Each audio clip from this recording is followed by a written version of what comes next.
Hello friends, welcome to my channel. Today I'm going to discuss about the hot issue of Katchatheevu.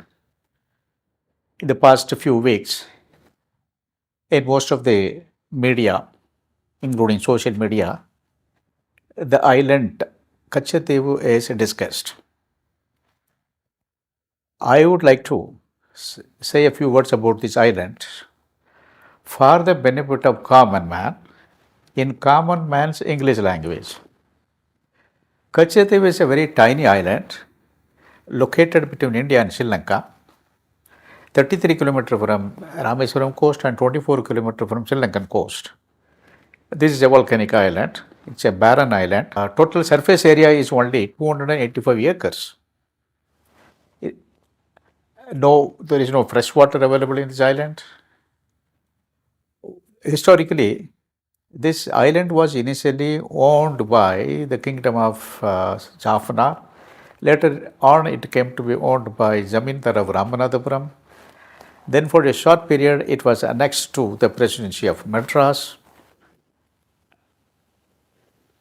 Then, from the year 1921, this island is in dispute.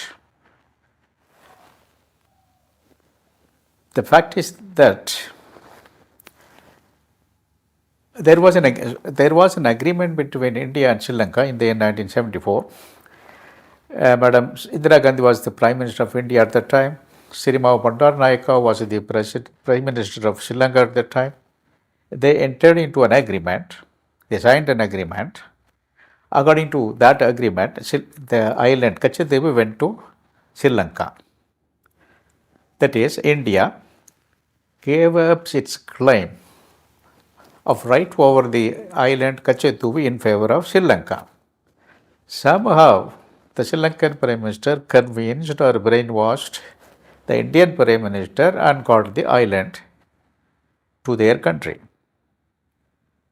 At that time, it was thought that the Indian politicians thought that there was no strategic importance to this island. But now the situation has changed. In fact, according to that agreement, Indian fishermen were allowed to go to the island where they could take rest or dry their fishing net. Indians were also allowed to go to the island to worship in the only church that was also built by a Indian Tamilian Christian. In the year 1976, another supplementary agreement was there. Thereafter, both the countries expanded their maritime boundary. Problem started for the fishermen. Very often, Sri Lankan naval forces were capturing the Tamil fishermen. They were seizing their boats. Until date, this problem has been going on. This is a never-ending problem. The problem here is there is a seaport under construction or under establishment by the China near Colombo. Chinese people are experts in making artificial islands. That is the problem in South China Sea also, with the Philippines and Vietnam and other countries around. In case, this is only hypothetical as on date, you can't say that it may not happen. In case China takes over this island on long-term lease from Sri Lanka, that will give trouble to India. That will be a threat to the security of India very seriously. Because Chinese are experts in building artificial islands. They can make this island into a very big island very easily. The waters around, the sea around is very shallow. It is a volcanic island. Maybe there were many small volcanic islands around. They are submerged now. And maybe through this area only, even the Ram's army went to Sri Lanka to recover Sita.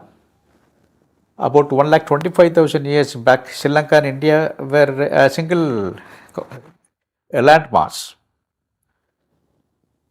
Also, The southern coast of India, that is near Kanyakumari, at the southernmost part of Kerala, there is the beach sand has various kinds of heavy minerals like ilmenite, sillimanite, monazite, rutile, zircon, and so on.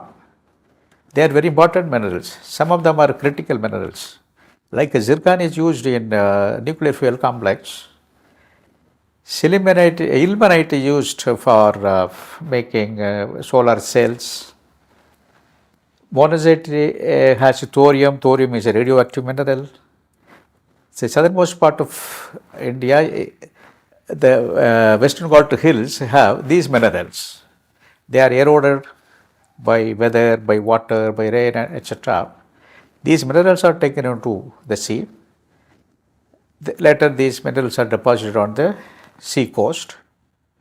Maybe these minerals in huge quantity are available at the bottom of the sea around Sri Lanka also. In fact, Sri Lankan coast also has this sand. In fact, we have already exported huge quantity, thousands of tons of this sand too, these minerals rather, to China. Recently, a research ship came from China. It was stationed, anchored off the coast of Sri Lanka for a long time.